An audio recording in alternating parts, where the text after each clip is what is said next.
All right. Hello and welcome to the Quad Pod, everybody. We're here for another episode with you, and I've got my co-hosts with me, James, Rich, Marilyn. What's up, everybody? Hello. Yo. Hi. You're so weird. Yeah. And I think now everybody knows that. Yeah. So we had a great episode last week, guys. The Godfather himself, Jerry, was on, and that episode, if you haven't listened, please go back and listen. It's a good one. And Jerry's story about Pocono 70.3. You went Right. back and looked at it, didn't That's- you? Yeah. I knew you would. I tried to find the results. I couldn't find 2006 results. But yeah, you have to go back and listen to it. And that actually gave us our idea for tonight's episode. And Jerry had one for the ages, an experience where just about everything that could go wrong did go wrong. And so we decided that it would be fun to talk about, what happens when shit goes wrong in your race. And you know, I think as we kind of came up with our list, one thing struck a chord with me, and that was there are some things that you can prepare for so that if they happen, you can roll with that punch. And then there's other things that could happen that are just going to throw you for a loop. And, you know, you might want to be aware of them, but there's certain things that you just can't come back from and deal with. So we thought we'd go through those and give you guys an idea of some things that we've gone through, some things we've thought of, some things you guys, what do you think the best way to do this is? Just straight swim, bike, run in that order, or any ideas? Yeah, let's go through it that way. Doesn't matter. All right. I have that saying that I say to myself before every race, which is control the controllables, which is kind of like the summary of what you were saying. There's certain things you can control those, and everything else, shit happens. Mm-hmm. Yep. C'est la vie. It'll happen. Mm-hmm. And I guess you can also look at it too as there's some things that might just happen to you individually, and that's going to stress you out more. But if it's happening to everybody, like the train. the train Yeah. or the weather, like you can't, everyone Yeah. at least is kind of having to deal with it at the same time. Right. Mm-hmm. Yeah. And I think your mental approach to that is going to have a big effect on how you individually deal with some of those things that affect the group. And, you know, we'll get into that, but like weather and stuff is a huge one where some people can look at a bad day and be put down as soon as they open their window, you know, the hotel or whatever, and they see like what that weather is going to be like. And other people look at that and turn it into a positive, and they say half the people already just gave up. And That is true. you know, I can beat that half, and I'm going to do better because those people gave up and I'm not gonna. So lots of different things to talk about. So let's start with the swim. What do you guys, I have a hard time with this one, and I don't want to sound conceited, but it's gonna, growing up as a swimmer, I feel unbelievably comfortable in the water. I've never had a situation where I felt out of my element and where it's worried me. So what kind of things do you guys think about with swimming that might come up that could cause you undue stress? So there's and you can tell me more about the physiological aspect of it, where I do so much better in races and personally prefer if you can get in and like just dunk yourself in, because there's that reflex where your lungs kind of like any alveoli like seize up when the cold water hits your face and your chest. Yeah. And I like to just kind of like feel that before the race gets going so I can breathe out. And then when the race starts and I go into the water, I don't have to think about that and kind of control my breathing, because your body, it's not adapted, but it knows what's coming. So why is that? What is that? Why does that work? Like doing that little Because you get used to it, the cold. Yeah. But you can't, the thing is that they don't always allow it. Yeah, that's We've had say, races where yeah, they don't we allow weren't it. allowed. and I think we're probably going to see less. And so it's interesting. I think we're going to see less and less of it because people are getting away from mass starts. So like when you did a mass start, it'd be easier to say like, okay, pool's open, everybody can warm up until this time, you know, and then you get out and you get ready for the mass start. But now where we've got these long kind of time trial starts, you've got like you can't have people warming up and getting in and then waiting 45 minutes to go or something like I think that'd probably be more detrimental to you than getting in ahead of time. Like I know when we did New Jersey State, right, they had like that warm-up section, which was nice to have. But like any of the Ironmans we've done haven't no warm up, right? So you're diving in dry. So when we did Muscle Man, it was that same thing. But what helped anyway was the day before. It didn't matter. Like I wasn't trying to do a long swim, but like just getting in the water and putting my face under. Yeah. I kind of knew, I mean, the temperature isn't going to change a large amount, but I knew what it's going to feel like the next day. And that it wasn't trying to like warm up or feel. I just wanted to be like, okay, this is how it's going to feel going in tomorrow. So that prepared a little bit. Yeah. You swam the day before, right? Yeah. And that was the reason. It wasn't because I felt like I needed to swim or be comfortable. It's just that your body kind of knows and expects, and you can more easily, at least I can exhale. So I did not do any swim warm up day before or day of. Nor did I. Me that neither. was probably my worst panic attack I've ever had in the water. Okay. Was that Really? race? Yeah. And so the Wyckoff try was actually my first panic attack in the water. I've never had problems before. Uh-huh. I don't know if like AC, I think the water was pretty warm. Yeah, it was warm. NJ State was very warm.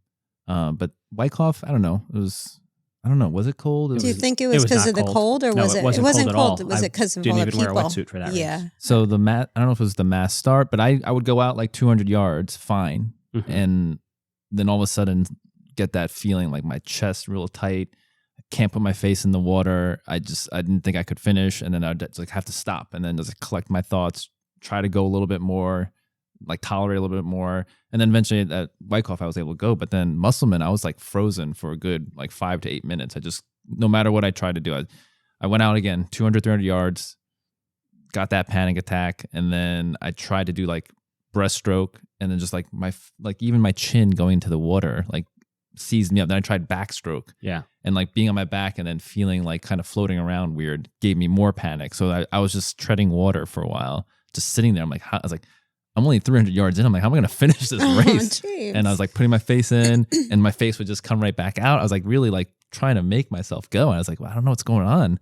And then it wasn't until the lifeguard came up to me. He's like on his kayak. He's like, are you okay? I'm like, yeah, I'm okay. And then I was just able to go. And we should probably tell people also that it's not like you were unprepared or didn't swim. Like, Yeah, you- my swim you was were really very prepared. Yeah, like I did these amazing sets from the training programming. I was like ready to do like that fast start out and then settle into pace. Like I had a whole plan, but it's just something like. So I think when it's really cold, there are some physiological things going on. I think there's that shock factor and stuff like that. I think it's a stress threshold. And I don't know that. I think what's probably happening in a lot of cases is there's general nerves and anxiety about everything. And then you get in the water and it just adds on to that. And you get over your threshold, whatever that is, and you have a panic attack. Or, in your case, just, you're not able to swim. I don't know if we call it a panic attack, but it's like not always like a you panic have attack.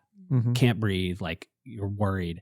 And when your face is in the water, like that's something that's an uncomfortable position to be in. So that panic is going to be a little bit more extreme of a reaction. But I think it's really, I think getting in helps get rid of that little bit of stress that might have put you over the top. So I don't know if people will find this interesting. My first race I did, I had a panic attack and I held on to the boat for a while. So I've had these in the water periodically for different reasons. And I don't know if it works for other people. What I can actually try to do sometimes is force myself to that state. And for me, that's like I could do it in the pool or open water. I'm like, all right, I want to make myself just like go so hard that I'm going to stress my body out. And I just kind of like flip myself out and I go super hard. I'm like, okay, now I'm like in this state and like, I know I'm in it. So like, I kind of like, it's a mental So you know thing. how to react. And you say to yourself mentally, like, okay, I'm here. Nothing's really wrong. It's not like I unlearned how to swim in the last 5 minutes. Yeah. And what do I need to do to come back from it? So one of the things I think helps is practicing. Yeah. Practicing actually that part, knowing that, it's okay to have it. People have it. And like it's mental, like you said, the stress and anxiety. You didn't just stop knowing how to swim all of a sudden. Yeah. And what can you do to get out of that state? Yeah. We wrote in here in our show notes that it's important to know the rules. You are allowed to hold on to a buoy or a lifeguard's kayak or whatever they've got, paddleboard. As long as you're not making any more forward progress, it's completely within the rules. So know that that's a possibility should you need it. Every race usually has good lifeguard support in the water because unfortunately it's a thing. And I don't know if this goes back to having no warm-ups and stuff like that, but like you do every once in a while, hear stories about people having a heart attack in the water during the swim. And it's a horrible thing. And I don't know that, it's impossible to say that, yes, if you had a warm-up and they got to do a warm-up, that wouldn't happen. But, there's definitely a stress reaction when you get in the water. And I think the colder the water is, the stronger that is, or the more people there are. That's a big one. Most people don't have the experience of swimming with hundreds, maybe thousands of people around them. I have seen the platoons or whatever more out there now in races just for people to hold on to. Not only just the lifeguards and boats, but there's sometimes just like a platoon right there for pontoon. Pontoon. Is that what we're going for? But I don't think it's a pontoon boat. It's like a kayak, maybe. It's I think you're talking about the little like a floating dock. A dock. Okay, so like really? a dock. Muscleman had them. Yeah. I thought didn't about see going those. up on one. I was like, I think Jackie might have. No, not at Muscleman. No. Okay. I think also, we've all had these moments. So I think the more you race and do them, the less you have them because you get used to. crossing my fingers. We'll see what happens at Eagleman. I'm like, But I'm definitely gonna go in the water no matter what. Like even if they say no, I'm gonna find a corner. Yeah. Just dunk myself in the water. Yeah. Because you have to pee. Oh God. Well, that's only like waist down. I can do, but I need my face in the water, not after I pee. I'm always afraid. This is on the list of getting hit in the face, of getting kicked by someone. Kicked hurts. Hit is an I'm sure inconvenience. I've been hit and pushed and all, but kicked is the one I'm afraid of. Kicked hurts. You'll be fine behind me because I don't kick. No, I'll be in your pee stream. That's only at the end. What I think the only time I've ever gotten kicked is somebody does a random breaststroke. Oh, Yes. I and could see that's that. you're not most of the time the water's not super clear. You can't see too much around you, but if there's feet close enough to you where you're going to get kicked, you see them. So you kind of That's what I do. I just stop But a random breaststroke kick, it could They do a catch good you. one too if they snap that kick. If they snap their kick. But I guess the thing to think about is if they have to do a breaststroke in a race, they're probably not the best of swimmers. So it's probably not behind them. Not a super strong kick, but Yeah, and people say that you can try to go out. That's why go out faster so that you're not with people who are going to do that to you. But I've gotten a weird reaction. Like when that happens, that's definitely happened to me. I just get angry. What the? And when you get hit? Yeah, and the water kicked or whatever. Like, you get hit, I'm like, okay, let's go. Yeah, it's a weird thing. I'm big enough where I'm not giving you my space. Right. It's you're not taking my line. And I've I haven't hurt anybody. I haven't pushed anybody or hit anybody, but I haven't let them push me either. And usually they're swimming on an angle that is the wrong line, and so I'm swimming toward a buoy. They're swimming across. Right. They're keep bumping into me, and then they look at me like, well, swim straight and we won't have this problem. But again, that's the comfort level. You're always kind of swimming within yourself. Yep. I had someone fling me around a buoy once. Fling you? What do you mean fling you? They grabbed from the side and just pushed me, and I went whoop, right around the buoy. Well, that takes balls. I know. I don't think I'd put I my was hands kind on of very somebody grateful like that. because I got around the buoy probably faster than I would You're have. welcome. But yeah, Yeah. that was the hardest push I ever got. Yeah, I get a lot of that around the buoy, and I see people just kind of swimming across. What Greg was saying, somebody just swims across the back of you. You're like, what just happened? So I think expecting that you could get hit or swum over will also prepare you, because I had heard about being swum over, and at Musselman, it finally happened. I felt it. Someone came, I felt like their arm come over my back, and I was like, oh, here it is. And I just got pushed down below. Really? Oh, that's then the they worst. just swam right over me. And I was like, oh, okay. And this you're is not a small guy.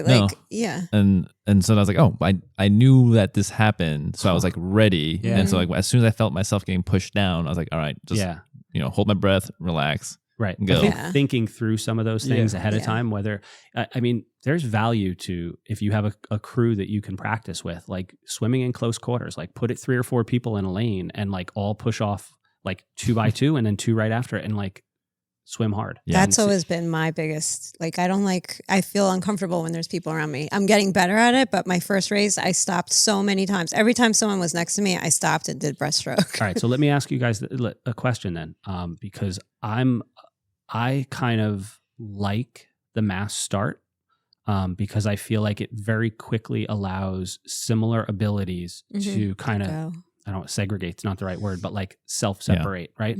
Where now with everybody doing these time trial starts, a huge number of people overestimate their abilities, right? So like I've had experiences where I'm swimming through literally hundreds of people.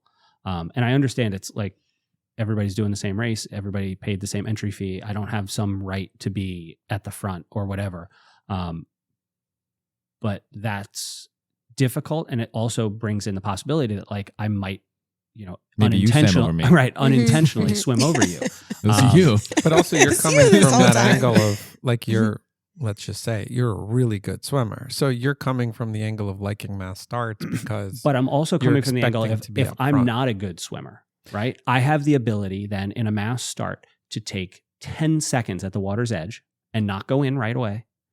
And then I'm not going to get swum over because I'm going to already be at the back and I'm not going to have those people to deal with. And if I'm in the middle of the pack, the fast people are going to be ahead of me really quick and the slow people are going to be behind me really quick.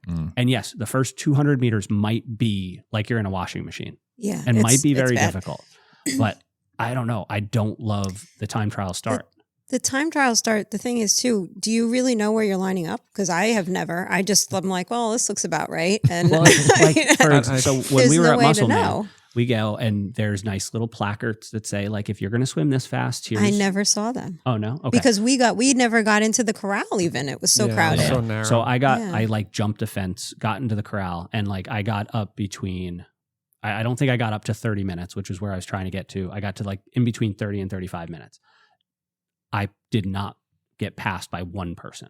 That's and I only nice. passed. Right. No, it's not. Oh, because you were passing everybody I was else. passing everybody Oh. else. Yeah. Like nobody who was in that 30 to Swam 35 that minutes Swam that fast. Yeah. I Yeah. found that in every race that I've did when those type of starts started, because I mean, I don't know if it's right or wrong. Again, it's kind of like a preference thing, but coaches tell them go line up like 5 minutes before. Yeah. Right. Like you're Yeah. suddenly Like- going to have a Faster. great The same race thing and happens, you so you- swim 5 minutes faster than you can. Like I it's don't not You gonna go happen. to People a should do that. 5K or even, any Running. race, any running race. And even if you have assigned corrals, you always have people running slower that shouldn't be in the corral they were in. I feel like it's so hard to control. Yeah, so I don't have a preference for mass start or like rolling starts, either one. Like I wonder if there's a way to create the course where. So what I'll do is I'll swim out. So I'll swim purposely a little longer because I don't. I've Don't swim swam the buoy weaving. line, right? Yes, I've swam the weaving parts, and that's taken me longer, a lot more energy. I've had to kick into gear a little bit more, and I'm like, but if I just stay consistent and swim wider a little bit, maybe I'll do a little bit longer, but my time's going to be decent, and I'm not going to be. So for most races, I've actually swam longer, but I've swam wider. Okay. When I've gone on the inside buoy lanes, I feel like more people are Yeah, the inside coming in stuff. and out more, and it's just also kind of a little bit annoying. So maybe there's a way, and I have no idea, to organize the actual swim where it's out back or it's a little bit wider, where you spread the people out a little bit more. I don't know. I think it's just human Or nature that better people sighting. are gonna overestimate their abilities, Mhm. and I also think that they're gonna like if they see we have to swim to that buoy, they're gonna line up there. So you're right. If you're uncomfortable, I think that's a really smart thing to do is go a little bit wider, The take a little bit outside's of it. always better, And yeah. honestly, if you think like if you've got a 500-yard straightaway and you line up 50 yards off the group, that angle extra. That's what I you're do. swimming 10 extra yards, if that. yeah, you I know? swim. I hit that buoy like I'm Yeah. probably swimming over someone at Right, that we could point, have but like like a I turn that buoy. Trigonometry lesson. Right. And you could swim the I do the- hypotenuse. or Exactly. whatever, The tangents. But, yeah. So I think That's like exactly what I do. And I figure like a few extra yards, but I'm not having to like slow down or hit Yeah. people's feet or go Mhm. around or people swim over me. yeah, I think just practice. The more practice you can get in the water, the better. Yeah. And then like think through where the possible pitfalls are. I think like there's going to be contact at some point. How do you deal with sun glare? Like Wyckoff, so bad. I had some of the worst sun glare in any of the races. I couldn't see anything. Yeah. I almost just going back to the kicking. Oh, sorry. Like I'm afraid of getting kicked and getting my goggles knocked off. Mm-hmm. But then we could talk about either one. But right. I mean, if your goggles get kicked off, like you're kind of screwed. Stop and fix them. You just got to.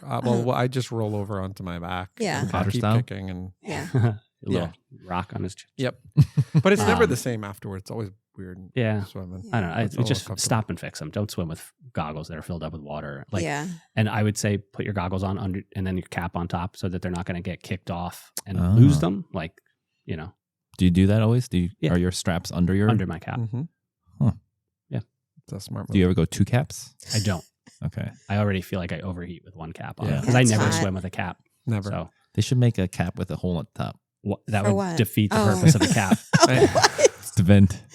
Absolutely hate caps. Oh my gosh! Wait. Well, we'll talk about that later. Oh yeah. But sun glare, how do you Glare. deal? Like I could not see at Wyckoff at all. I ended up swimming towards the next wave coming in the pool. Yeah. Are So you in just the lake. Are you gonna run a promo for like good goggles right now? I don't know, man. Yeah, some mirrored Magic 5 goggles. yeah, I mean the key you've got to I have have some in my cart. mirrored goggles.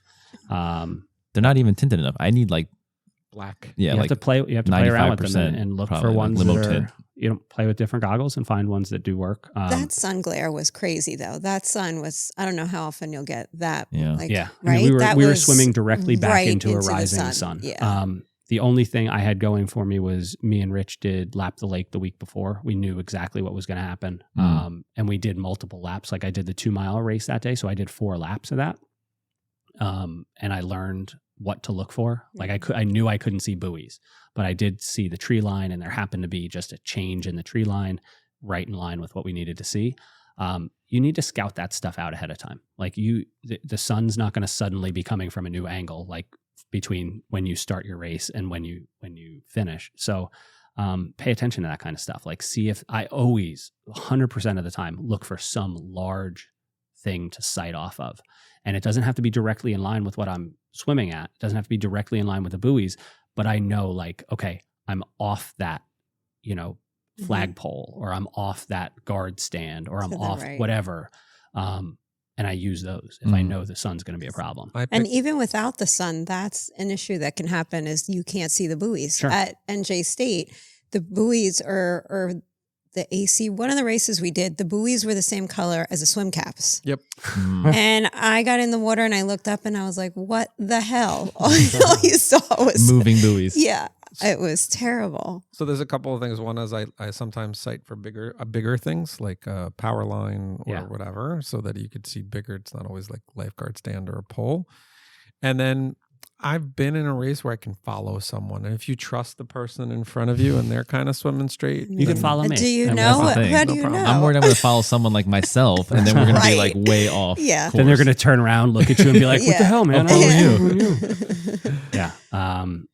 I like to find something on land, and the lake that we swim at, for our open water stuff is nice because I'll pick out a house. Yeah, like, that's and what I I do follow too. those houses, or they have those like big bouncy jumpy things. I'll like, and that like you practice because then you don't have to look up and like scan for Mhm. something. You pick up your head and you're seeing that big thing. Like it doesn't have to be the buoys, but if you don't do the homework ahead of time, and it's not like you have to go, you go just the morning of, and you look at what you can see and what you can use and kind of what you're heading towards. And remember those 2 or 3 things. Like we're not doing these intricate courses. They're rectangles or they're triangles. Like you got to remember 2 or 3 things. It's so hard to swim straight though. in open water. Yeah, So in much open easier water. than a Yeah. Yeah. I've gotten better, but Any tips for foggy goggles in the middle of the race? no. I would. My goggles would have to be. They couldn't be fogged enough for me to stop and unfog them. Yeah. Did everybody read that? And maybe it's not true. That ridiculous story where somebody went blind from using the anti-fog That solution. is so dumb. Oh, There's no goodness. way that happened. Really? Yeah. What'd they do with somebody, it? Like eye drops? some Right. alcohol. No, like they put so much that it went in their eye, and I don't know. They I had use some baby eye issues. shampoo. I will say Works. if you have a have to rinse brand it of out. goggles that you Oh. use, have a race Mhm. pair. Yeah. The reason goggles fog up is minor scratches on the inside of the surface. So if you're using the same pair of goggles over and over and over again, you're going to have more scratches in them, and you're going to be less anti-fog. So Mm. keep a fresh pair of your goggles as race goggles. I That's probably don't a good way. necessarily. Okay, I agree, but I don't do new goggles at races. No, I'm not saying you No, should you do have new to goggles, use Just a them a less few worn. times. less Yeah. worn goggles. Yeah. Like, so Yeah. when I swim, most of my swimming is either indoors or early in the morning where it's not super sunny. I don't wear my mirrored goggles. My mirrored goggles stay in their case, and I really pretty much only take them out for race day or Yeah. like midday sunny thing, which Okay. isn't that often.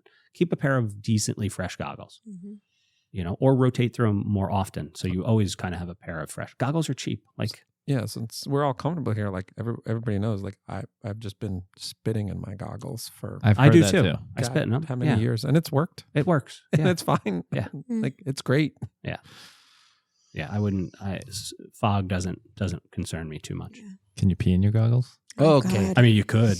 There we go. Should you? I don't think so. Obligatory I question. don't think it'll work. It might No? actually Make it wear worse. away at the anti-fog. Yeah, Is there probably. logistics that are involved in how you would go about doing that? Like forget it. You just hold them up to the bottom leg Oh, of your God. wetsuit Yeah. and pull that across. Just collect what's on the ground Yeah. before a swim when everyone's We dry. were Just serious. for take so things long, further too long, every right? time. Yeah. We should have like the amount of time we were serious for. We're It's, good for 10 minutes. 27 We're minutes good. and 3 It's like this seconds. itch, you got to scratch it.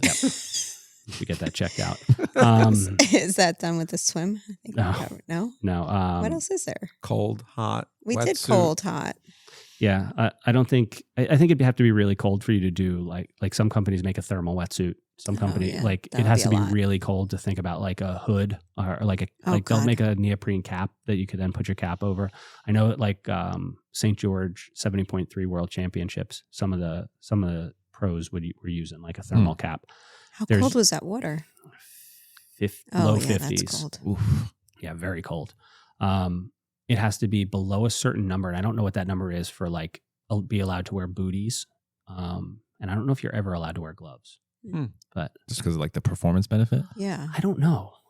I don't know why they would limit you to being there's to webbing. using them. Yeah, Yeah. webbed gloves would be Yeah. awesome. Do you guys adjust your wetsuits in the water? So like, some No. people's fit. Sometimes like I will have gone for a swim in a wetsuit. I'm like, oh, I used my arms so much just because the wetsuit wasn't You have No. a sleeveless perfect. suit? So this was with a sleeved one, but I have both. Yeah. Yeah. Like the sleeved one makes me work so much harder. Yeah. Once you cross I- that start line, I only have a time is- sleeveless one, so I don't. Yeah. If I got a sleeved one, maybe. I don't know. I think getting like James getting in ahead of time and being able to like Mhm. fill the wetsuit up with water Yeah. a little bit, and then That that'll helps. help It loosen stuff loosens up. it up. Yep. Yeah. hmm Pro tip. Um, Not for Anybody me. eat in the water? it's like fish. What? Sushi. Sushi. Goose. Or, I have somebody never- had goose in their swim. Somebody here did. I had it, but it was in my kit, and For we a did little while. for a short time. We did the practice swim, and it fell out. Oh, okay. It felt. Oh, you didn't have a wetsuit on, No, just a kit in it. Yeah. Okay. I've never brought in food or eaten. I think I'm gonna do. There's a 10K swim up at Lake George, and I think I might do that this summer. And for that, I think I need to eat something. Did do they you give eat? it to you, What do or you do you have do? to take it with you? Well, so I think they've got some kind of like a dock. You do like laps, Oh. and so like every time you come around, you could leave a bottle or oh, food. that's cool. It would probably be difficult to eat like in the water while I swimming. think I don't know if it's like the English Channel swim. Yeah, They have crews, and then they have like they feed the person, Oh, I and saw- they're eating in the water. I read a race report. Somebody did Ultraman, which is a triple. No, yeah, I think it's a triple Ironman over 3 days. So you do Oh, 10 that makes it easier. yeah. gonna You say- do, Sounds terrible. maybe it's not quite a triple. It's like a double. You do a 10K swim. I think there are triples though. Yeah, you do a 10K swim and a 90-mile bike on the first day. So you have to eat in the water, but you have to have a crew with you for that race. And so somebody is in a kayak with you, and they could feed you. I think I could roll over and squeeze, some kind of liquid nutrition and not have a problem. Yeah, There's Hmm. nobody like like a sandwich would be tough. Sandwich would be tough.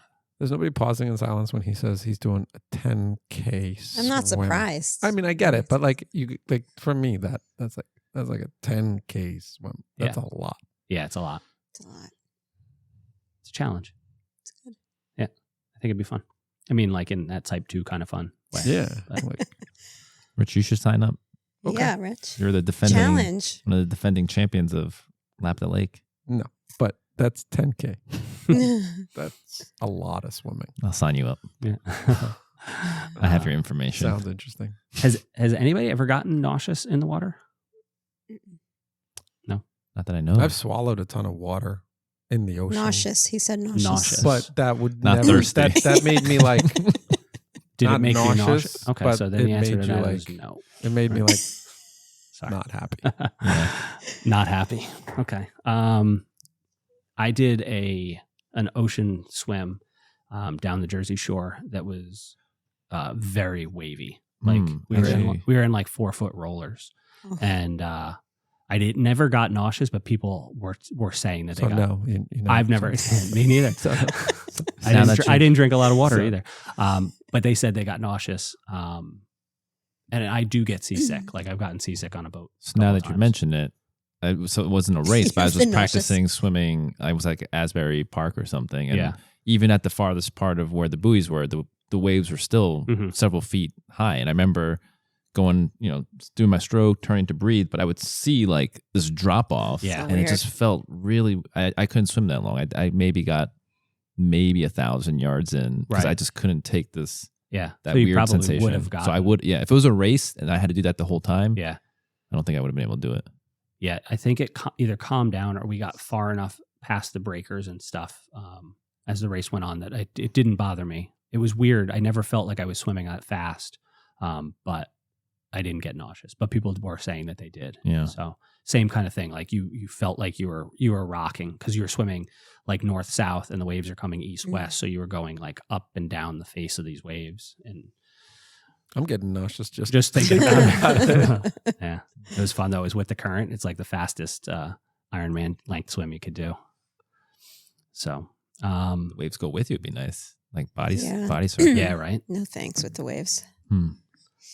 All right, onto the bike. Anybody got anything more swim stuff? Okay, so onto the bike. I think a lot can go wrong with the bike. Yeah. Yeah. It's the thing that makes it the most complicated, right? Because Yeah. it's just so many things. Yeah, and I think unfortunately, like there's as far as things that are out of your control, it's probably the one that has the most things that can go wrong, right? Mm-hmm. I mean, maybe not, but I'm just thinking like, Yeah. I think. It's all the mechanical. So what's everybody's biggest fear on the bike? I think it's what's on the top of the list. Flat tire? Yeah. And it's amazing when you go to these big events, how many people Oh my have God, flat so tires. many AC, like Yeah. so many flat tires. And it could Yeah. be Yeah. any one of us. Yeah. Yep. Knock on wood. Someone find yeah. wood. I mean, at that Um, point, like you just change the tire and you don't worry about the finish time. Mm-hmm. Well, You have nothing unless going you're with this, going for yeah. podium. Yeah. you're really, Um, like, hopefully, there's somebody there, right? A lot of races have the Mm-hmm. cruise kind of. If you get going lucky and around. there's one right yeah. by So you. for sprint and Olympic distance races, I don't even carry a spare parts kit. If I have a mechanical, my race is over, Yeah. and I'll catch a ride back. For 70.3, I'm going to have like a flat kit and stuff like that. I feel comfortable enough changing a tire You're fast at that it. it take a couple of minutes. Right. But again, that's something I think you plan for. That's one of those like you're not in control of. Well, to some extent, you're not in control of if you get a flat tire or not. But you can control You repairing can it. and you getting can be back. in Mhm. control of fixing the problem, getting back on the road, right? I think that knowing how to do it and doing it, and like there's one thing knowing how to do it, and the other is practicing it, right? So the more you practice, the better you're going to be at switching that flat out. I think like where you ride is important. Like if you hug the right side of the road, You're gonna get a you're flat. going to get a flat tire. You're going Mhm. to ride through all that crap that gets blown off by the cars, and you're going to ride through garbage, and you're going to get a flat. Ride as far to the left as you safely can ride on the course, and you're probably going to be in a better spot as far as picking up debris and getting a flat that way. I think that maintaining your equipment well is important. Like, Mhm. how often do people spin their tires and look for little shards of glass that are in there that you could pop out and you're okay, versus those things will work their way through a tire, at an inopportune time and you're going to get a flat. Did we want to bring up like that move that Greg did this weekend on the ride? Oh, where he You just weren't reached there. back and We got ra- whatever was stuck to your wheel. What was on We your wheel? rode through some glass, through some shards. Oh wow. And so Greg had gloves on, and in order to clean the tire from those shards, he reached back. Was it from the glass? gently- You took something off. There was something stuck to your wheel. Gently, No, there like- wasn't. I was just Oh. did it to make sure nothing got Yeah. Oh, okay, yeah. embedded and into it. gently like touch the Like wheels. squeegeed the wheel Yeah, with his hand. yeah, Yeah. with this glove. Brave. It was a cool. it Not was a- brave. I've done it a bunch of times, Yeah, and like such a it's not cool something move. that worries me Mm. when I have gloves on. Yeah. So Was it easy to reach the back wheel? Yeah. I don't Yeah, even know. I don't know if I could reach, but I don't even for like him, being- it seemed Yeah. to be super easy. yeah, that's kind of just second nature when I ride through something that looks like it could. Because what usually happens is like you get a piece of glass, it's not going to give you a flat right there. It's going to get stuck in the rubber, and then you ride over it for a mile or two, and it's going to work its way through the casing, and it's going to give you a flat then. What So- we should have done is ridden up next to him and been like, "Hey, Greg, can you reach over to my tire? Clean mine off You know? for me.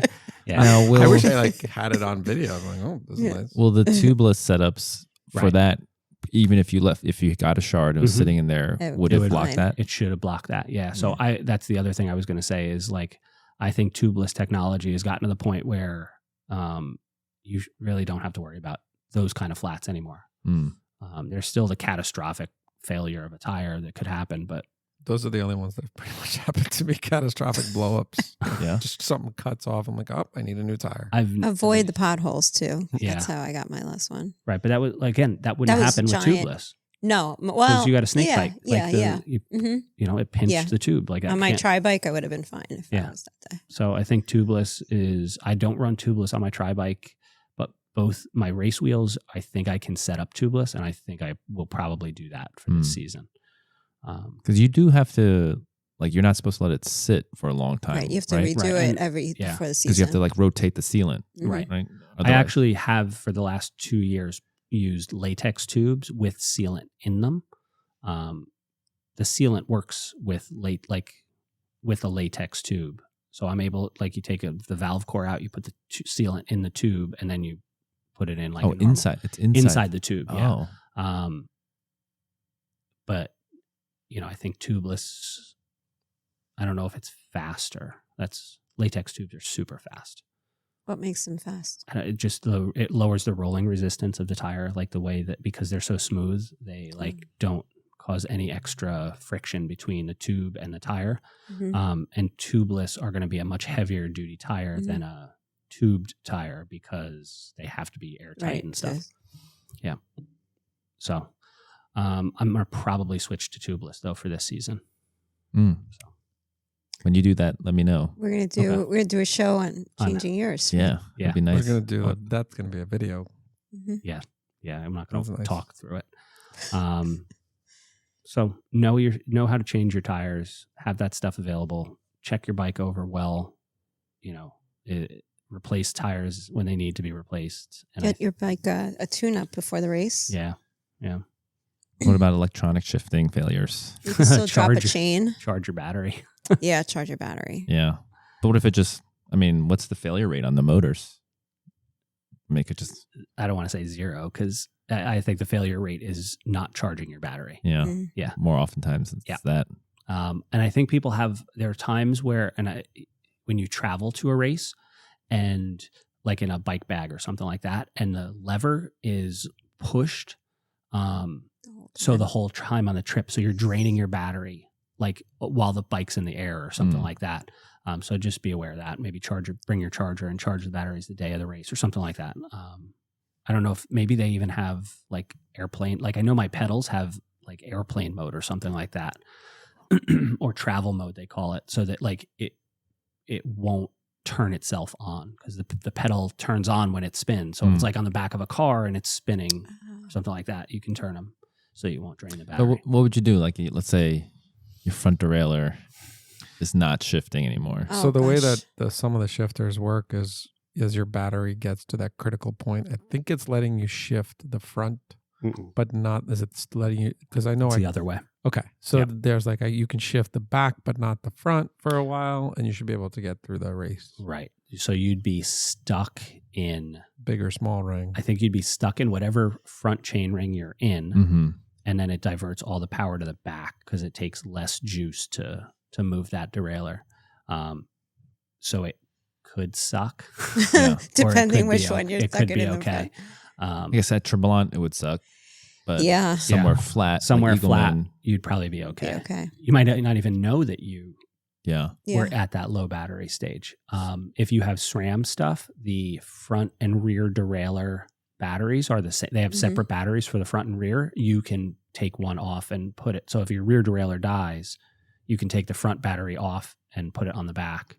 That's what I have on my tri-bike. Yeah. Yeah. So here's a workout one of my other neighbors had told me about, and it's like to prepare for the worst. He would do a ride and then do it all in like one gear. Yeah. So like your hardest gear A fixie. and just do the entire in the hardest gear, and then another day do that same route all in the easiest gear, and just Did he also like crash? Because Just to see how it feels. Yeah. I like don't he- know I mean, if that's he would necessary. The easier answer is just don't let the batteries die, right? Yeah. Like, I think he was just for training mentality. It wasn't Okay. even about mechanical failure. It was just to know what it's like if something went wrong and then be able to get through it. Like Okay. to practice it. Yeah. Know how terrible it would be.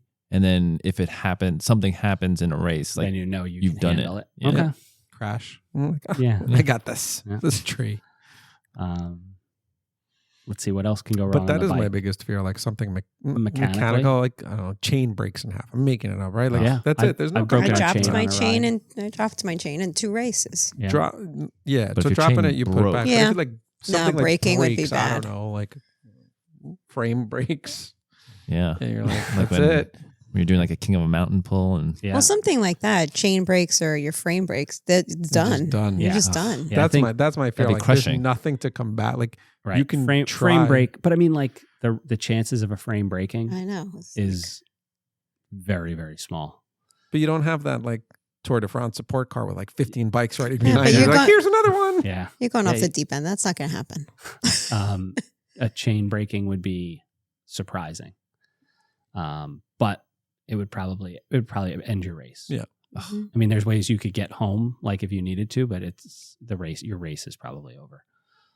You need to have the right tools. You do have to have the right tool, and that's not a tool that I'd carry in a normal right. race. You'd have Race. someone. Like, Yeah. yeah, Like there's nobody's gonna like if you know I've seen people like if you're not supposed to pass CO2 cartridges right in a race. I don't There's think you rules are. against that, Yeah. right? Mhm. But like I've seen people pass those. Like if okay, so you don't have one, you've Yeah. used them up, you need an extra Right. one. Okay, whatever. That's fine. You can get past that stuff, but Mhm. chain or something like that. There's like stuff that like you might get some help from someone. Right. And I think it comes down to what I said before. Like, make sure your bike's in good shape, Mm-hmm. and the odds of those happening are so slim that it's not something to lose any sleep over. Take your bike to the bike shop before the race. My biggest fear is crashing. Mhm. Yeah. in a race. Yeah.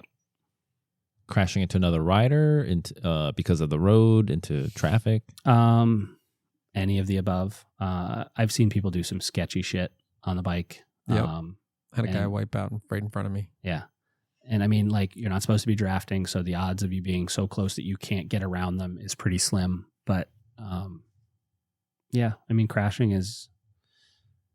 would suck. Mhm. I've not gotten lost. I've gone off course in a race before, and that sucked. I It think was- the problem is if you're too far ahead, like most Right. of us, if you're leading the race, always it have would someone get to lost. follow. So this wasn't in a triathlon; it was in a Oh. individual time trial. So it's what really sucks and makes this such a hard story to tell.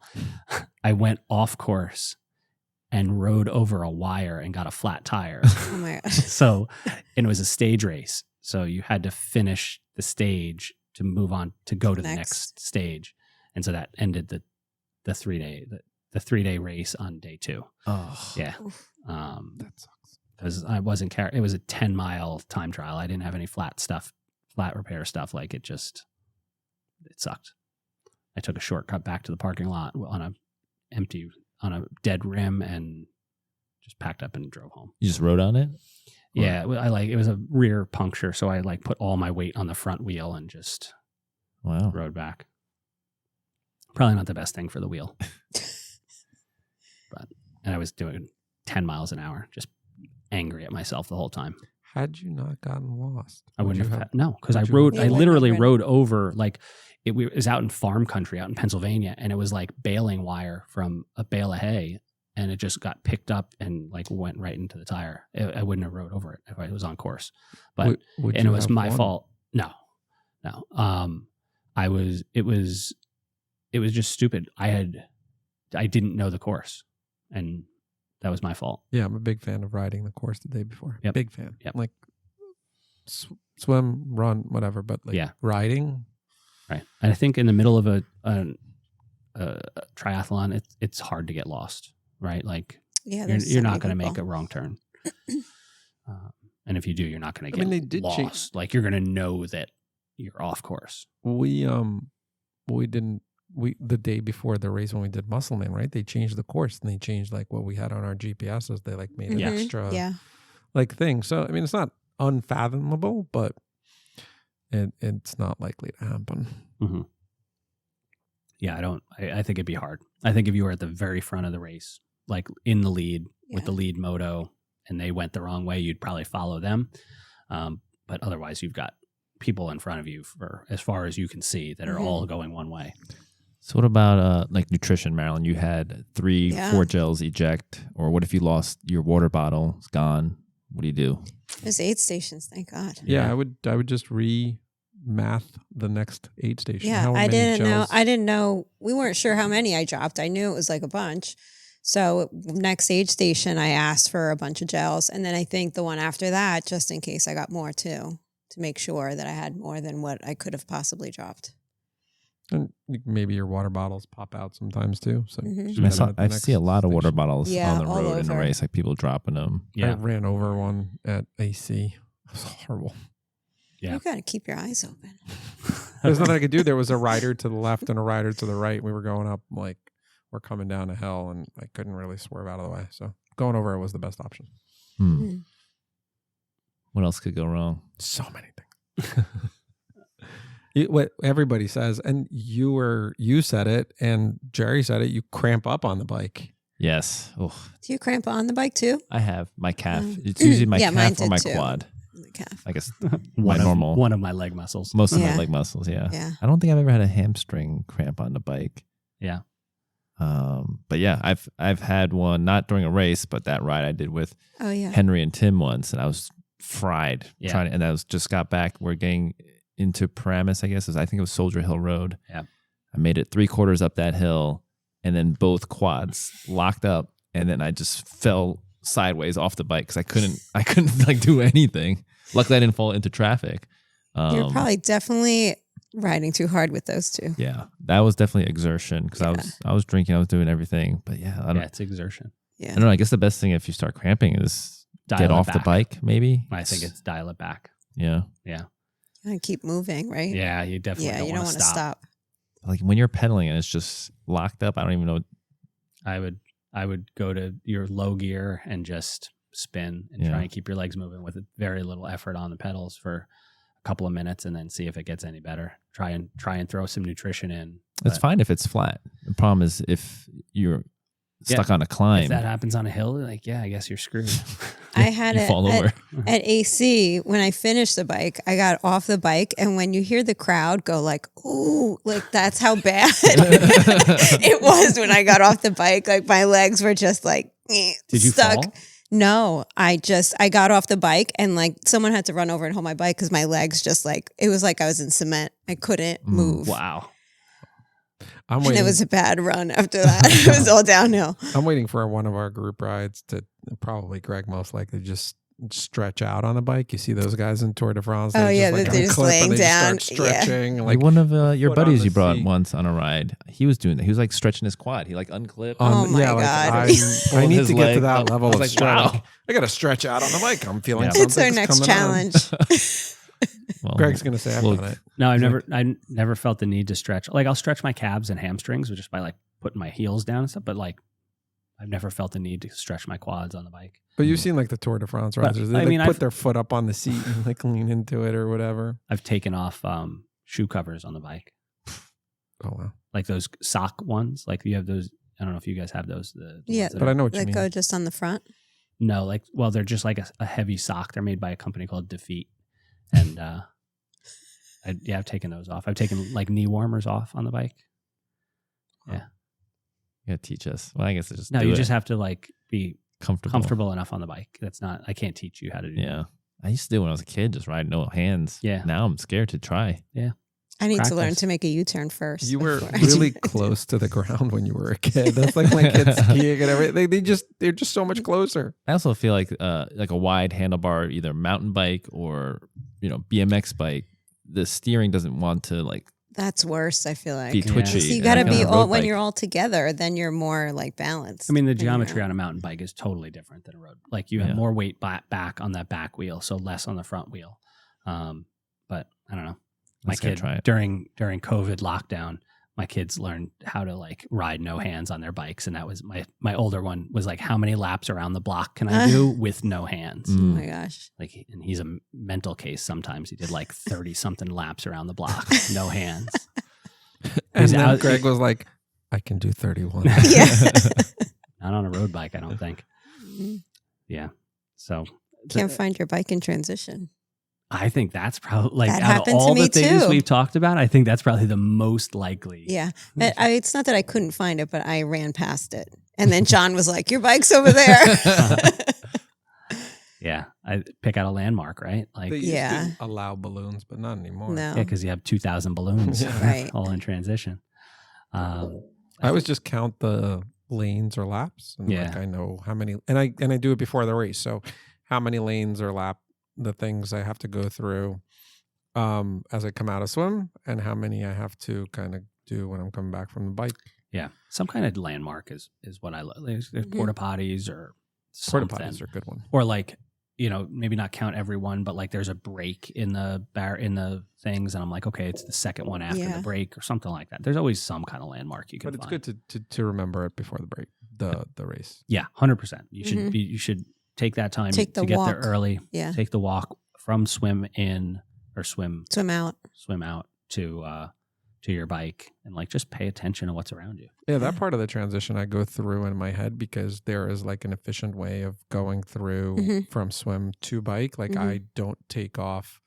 A lot of people just start going for their caps and their goggles, and like you take your wetsuit off, and you can actually, if you take the cap off, you can like get it. You can put it into the sleeve of the wetsuit. So there's like different If things yes. you can do if you want to Mhm. like help you with the transition. Okay. Go through that in my head. Yeah. Have any of you, or have you ever heard of anyone, like their bike being taken by accident? Like you Oh, get to your spot and God, it's that- gone. Like someone took yours by accident I For have a Be not. ride? terrible. I have not. at a race. Well, let me ask you Does that this. ever happen? How could you do Is that? All your guy's stuff bike is there. faster? Yeah. Is it my size? All There your are stuff some is nice- there. There I are. mean, there's got to be. I have heard of bikes getting stolen from transition. Don't scare me. But not Stop. Isn't that what you pay the big bucks for? They like guard those with I their know, and lives. all your- That's why you're and paying. I mean, like every time I've done a race, they check your wristband going in, they check your number versus the number on the bike. Like it's pretty well, guarded. But I mean, I've heard of it. That's Wow. what like I forget. a that's why I race. thought we paid the big bucks because there's like guards there with machine guns guarding my Yeah. bike at night. Well, I don't think it's so much at night. I think it's people go in after the race Right, and take right. bikes. when you're at the finish. Yeah. Hmm. So So, But I've I need to never- put one of those Apple chip thingies on the yeah, sure. under the seat. I've never heard of anybody taking the wrong bike. I'm sure it's happened, but like, what are the odds? I know. How could Yeah. like all your stuff is there? Like, don't you realize? But I mean, there It's are there. a lot of the same bikes out there, right? Like, I mean, not yes, the newer ones. There's a lot of those. but I mean, like, if there's not. Yeah, I just feel like a lot of people have bikes that look. If it's a standard stock bike, like there's probably a bunch of all the same. I haven't had that happen. What I did have happen, I was coming back for the run, and somebody who'd come back from the swim after me threw their stuff all over my Oh yeah, I had that transition. happen too. Mhm. Mhm. And like they just threw me off in terms of like getting ready for the run. Yeah. I just ran over all their stuff with my bike. Yeah. Maryland takes no prisoners. Just threw it over the fence too. Hardcore. Yeah. Anything else with the bikes? I'm trying to think of like. I think the worst case scenario would be is if you have to take a flight to a race and you check your bike in, Oh God, yeah, And that then would be it- terrible. they lose it. Yeah. Like then That's what? like Ironman Alaska, right? Yeah. What is that? I don't know. It's like someone's knocking. I hear that too.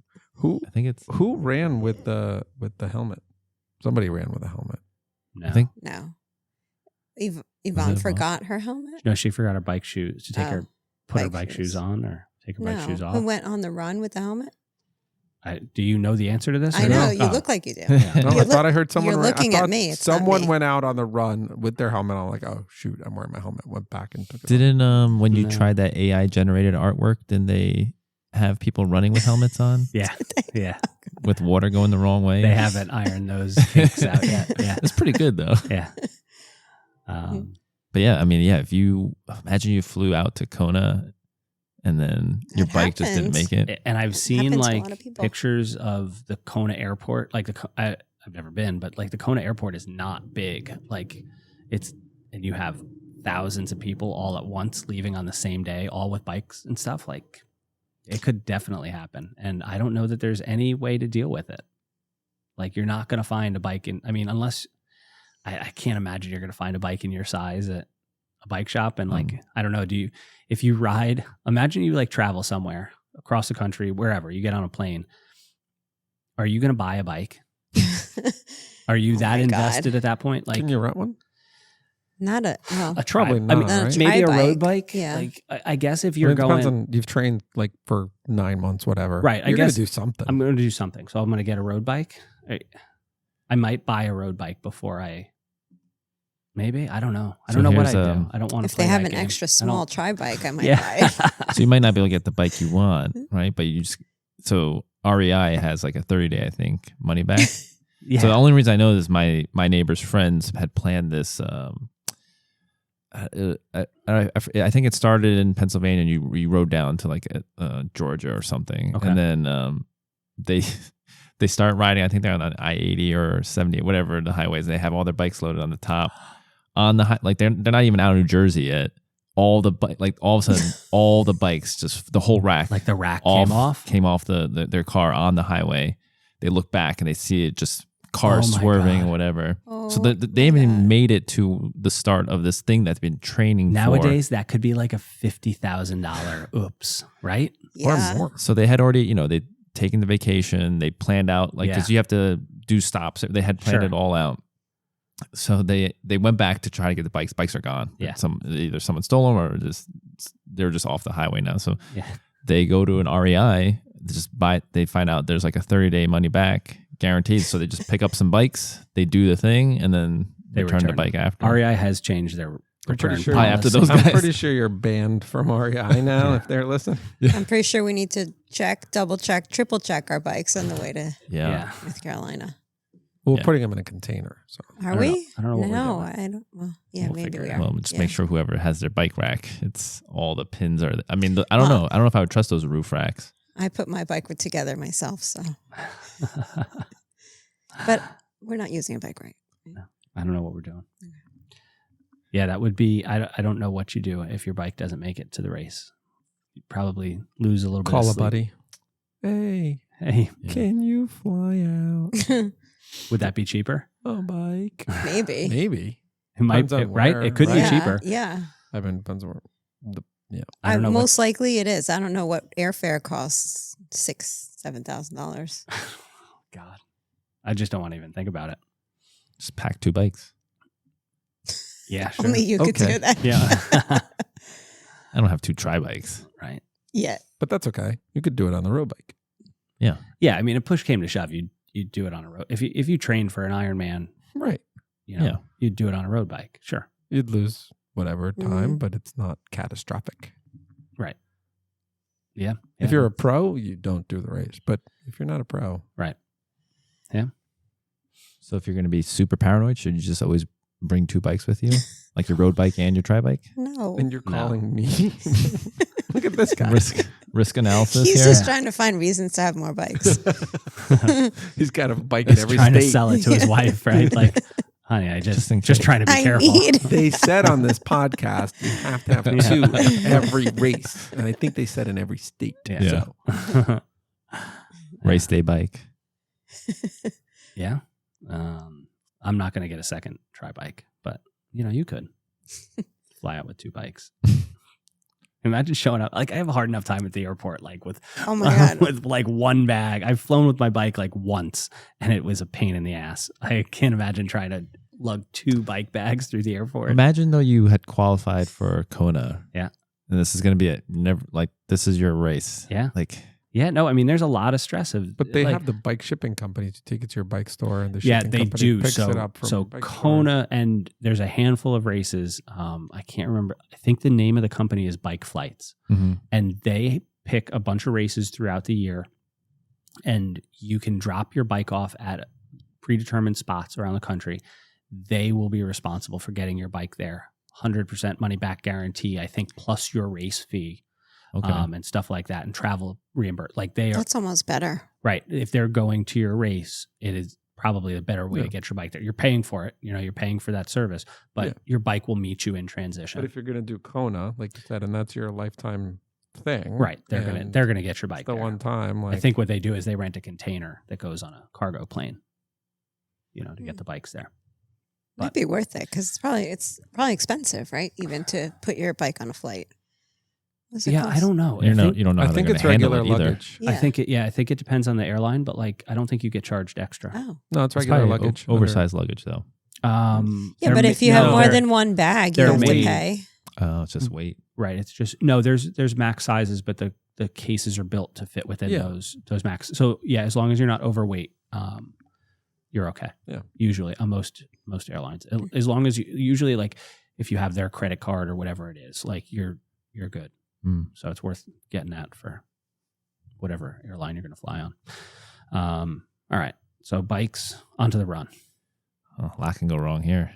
I know where we're going with this. A lot can Here go we wrong go. here. And I think this one, unlike the bike where stuff can go wrong that is not your doing or is out of your control, I think most of the stuff that can go wrong on the run is probably well within your control.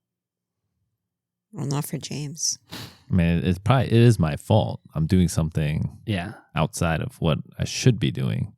I can't help it, I guess. But yeah, I mean, we go back to Muscleman race. Like I probably overbiked. Yeah. And maybe I was underhydrated. And then first steps off the bike, my calves just start cramping. I'm like, I'm hoping it clears up. Yeah.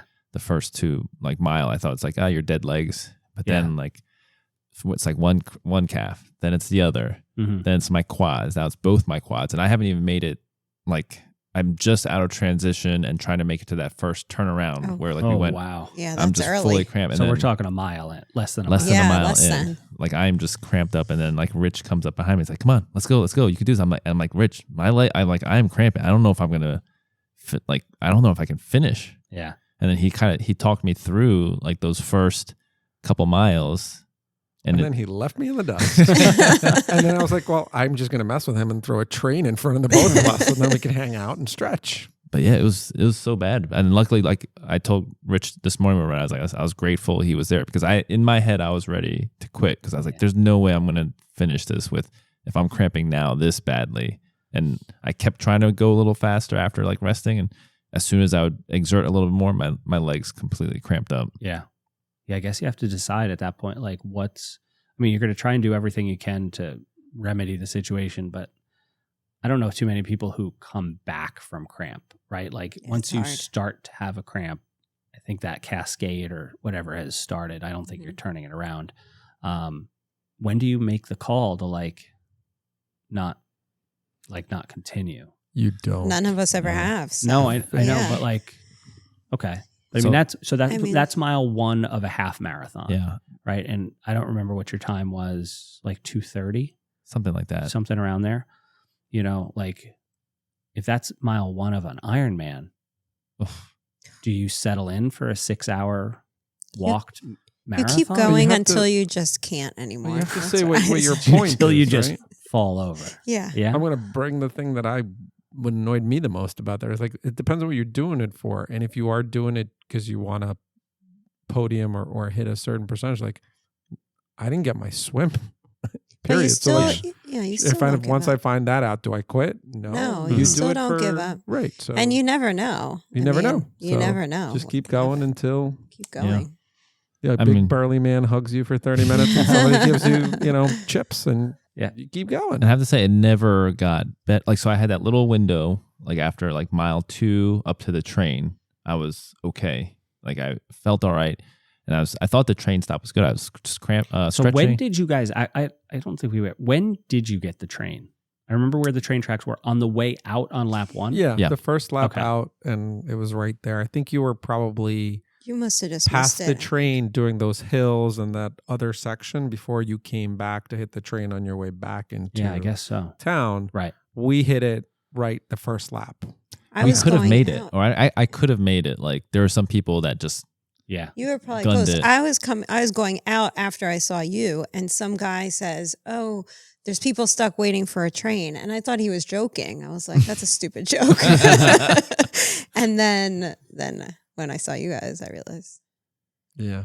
It was Okay. good times. But yeah, as soon as I went Saved up my that race. hill, that's where all the hills were. Yeah. Then all the cramps came back. So the only way I made it through was I was just like, all right, remember all those cones? Yeah. Like literally like Yeah. a foot or two in front of each other. I was like, make it to that cone, Yeah. make it to this cone, Wow. make it to that cone. It was, And at this point, you're walking or you're like shuffling with cramps? so in the beginning I could kind of jog and then I would get cramps. And then so I would just slow down, like whatever my walk intervals, whatever that was out the window. At the end, I was reduced to like a shuffle, and then it was like a walk. Uh-huh. At some point, I was like, oh my God, this is going to take me forever if I just walk. So I just tried. Once I did the final loop back, I was just trying to get back to a shuffle, back to a jog. But it's like picking a point. I just made a deal with myself. Get to that sign. Mhm. Yeah. Get to That's this how next you get block. through, And yeah. but it was like sometimes the chunks were so small that I was like, it was so exhausting. But I was like, that's all I could do right now. Yeah. Mhm. Yeah, and AC was bad for me. For Me Me cramps. too. It was Oof. weather. Weather took was me so out. hot. Yeah, me too. How'd That's you a make big it part of through? it. Same way you just described. Mhm. I mean, kind of deals with myself. The next bench, the next cone. I would say next- just get to the next aid station. That's too far. Yeah, it was far. Mm, Yeah. Aid it was station. far, but and hot, and You just had ugh. no cover anywhere. Like the only Yeah, cover it we was had sad. was like that, like pier or whatever it was that was under. There was like a building that you ran under. Actually, Everything mine else wasn't AC. It was the one before we did that I Oh. did with just the girls. But yeah, Oh, same. That was really hot too. The Olympic, Yeah. Mhm. and there's more That's where I sand on that cramped. one too, right? Sand Oh run. my God. When I came down those stairs and we had to run on the sand, it was like you're cramping and you're running on sand. It was so hard. Yeah. I wish there was something we could say, right, for cramps No. to like dial it back. But Yeah. that's Don't get something yourself to figure there. out. Yeah. Yeah. Do everything you can. Now, so what I've learned from like John and Jackie have told me, there's no point in stretching a cramp. No. No. They said try to Yeah. massage it out. I have a theory that if I slap my legs really hard, maybe that will help, because I feel like there's like all these electrical impulses that are just screwed up. Yeah. So I feel like you gotta. So I'll take, I'll massage it, but if that doesn't work, I'm just gonna slap my legs. All those temporary things like pickle juice. I had this like weird hot shots juice. Like it Didn't would. people do mustard? Mustard Yeah. helps a lot of people, and that part of what the theory is that it breaks that Shocks. that the circuit of the impulses. Like something is misfiring, that kind of just puts it back in sync, because it's like something sour or bitter or spicy, like breaks that signal. But like if you're used to spicy foods or vinegar, like mustard might not be enough. Right. Excuse me, officer. Could you tase me for a second? I just want to see if these cramps will go away. Shoot right there. Right there. Right And I'll there, keep going. just shoot me, end it. But yeah, I mean, I don't know. Yeah, what's the best way to not like to overcome cramps is just don't get cramps. Don't get cramps. Yeah. Yeah. That's the one thing you can control is your nutrition, your hydration. Yeah. Yeah, Exertion. So- your exertion Your level, exertion. training going into Control those things. Yeah. I Yeah, guess. sometimes what's everybody feel about like when you're starting to get to that point of maybe cramping? Do you start walking hills? Is that like a thing, or it. do you just wait? Yeah, I mean, you're going up a hill, running up a hill is And you're The muscle getting man was cramp. like way hilly, and I was harder. like, you know what? I'm just gonna Yeah. walk the hills, and it felt a little bit better Yeah. because running uphill is really freaking hard. Mhm. Ooh, I think I tried walking backwards. I was just trying to break up Yeah, any Yeah. of my pattern. I think walking backwards helped a little bit. Walking sideways. people around you must have been like, "What? The hell What is this guy going on?" doing? Yeah. You, this you, guy's you impressive. pulled it together though. You I'm jogged like, it in at I'm the in end. our brand new kits, like looking all like fancy. And then everyone's just like, this guy can't even walk. Like, No, you should have said it the other way. This guy can walk sideways. Yeah. Watch me walk this hill backwards. yeah. I was ready to crawl though. If I had to if I had to crawl at the end, He I would would've. have crawled. Wow, I don't know if I have that amount of determination. It's only because he couldn't walk on his hands. If he could walk on his hands, he'd walk on That his would have been hands. cool as hell if you came across the finish line on your hands. I think one of them, so like, you draw motivation. And one of my motivations, like I didn't want to feel like I let everyone down. Like, Yeah. I felt like I would have let everyone down if I didn't finish. Huh. And also like, I didn't want to bring the mood down. It's like everyone's like, yeah, I had an awesome race PR. And then like, oh, James, ooh. Like, Can't talk. I mean, the realistic answer to that though is the more you do this, those kind of things are going to happen. Like every race can't be a PR. Every race can't Yeah. be, a perfect race. Like you're going to go through some shit, and like you can't expect every time to go your way, right? Mhm. Like you're gonna have issues to deal with, and being able to come back from that the next time and realize like there is a next time. Like what we're talking about is pushing yourself in the face of cramps or something like that. I do think there's a point where if you're doing damage to yourself, Yeah. that there does need to be the question of like, am I doing something that's going to affect me long term? Like you knew that Mhm. you'd be okay the next day. It's not like if you at some point if you feel an injury coming on, you have to have that conversation with yourself, and it's Yeah. not just like you can't like David Goggins it in and No. destroy your knees and be like, oh, now I need to have knee surgery. Like Yeah. there Yeah. has to be, you have to be cognizant enough to not do stuff like that. Or do it to the point where you never do another 70.3. Right. mm, Mm-hmm. I don't need to hear that Like, negative I know- self-talk. I know we've had like good. I mean, I've had the last couple of years or whatever we've raced, and weather's been nice, but Yeah. I know that it's not going Right. to always be nice. Bad and I've weather. had, Bad weather's coming. luckily, not super long races, but I've had Olympics in bad weather, and sometimes when it's cold and rainy, I mean, you just gotta like you do the bike, but I gotta say the whole field the whole time it's like this sucks. Yeah. Like it's That's not why pleasant. That's one of the things that you should experience at least once. Yeah. Yeah, when we did that one ride. That one in ride in Harriman. Harriman, I wasn't going to go. Yeah. And my friend was like, you should go because you've never ridden in the rain. Yeah. You I remember definitely you need to telling me ride that the quote by him, and he's like, Yeah. "Yeah, how do you know You race won't day's not race going to gonna always be rain. sunny?" Yeah. What else on the run? We've talked about cramps for about 13 and a half minutes. Sensitive subject. It's a big topic It in this is. group. Yeah. Well, so what else can go wrong? Does anyone's shoe fail? Like Um, blisters? blisters. Yeah. So I always put Vaseline all on the inside of my shoes, my sneakers. You run No, I wear sockless. socks. So what is the Vaseline? So like nothing rubs. You never know. I mean, the Vaseline's going to soak into the sock and get on your Yeah. foot. Oh, I too. put it on my bike shoes. Your bike shoes too, huh? Hmm I use Slippery. baby powder. No. So it's not so it like I dries it up. I put it, use like, baby around the powder on my rim. bike shoes. Yeah. Yeah. I do body glide on my feet. Okay. Yeah. That would help. I think the mileage you've done up until the race Mhm. is really kind of like Yeah. I think something it comes really down has to go wrong. Yeah, one of the things we've kind of hit on a bunch of times is don't do anything new on race day, Mhm. right? Yeah. So like, don't even if you're using like a new shoe, like a super shoe or something like that, like it should be broken in a little bit. You should Yeah. know that shoe or that brand of shoe in that size doesn't cause you problems. It shouldn't be like, This week, the running world just banned a shoe. Yeah. The real thick ones. You know what else you should try too? Like the laces even. Because one time I changed my laces to the bungee ones, and I went for a run like a week before the race, and they killed my feet. Really? Wow. Like too Because tight it or was something? like digging into the lace. I don't know. The underneath part was digging into my foot. Oh, that makes sense. Like because it's so much Yeah, thicker, where it goes under. and Yeah. it was okay. Mhm.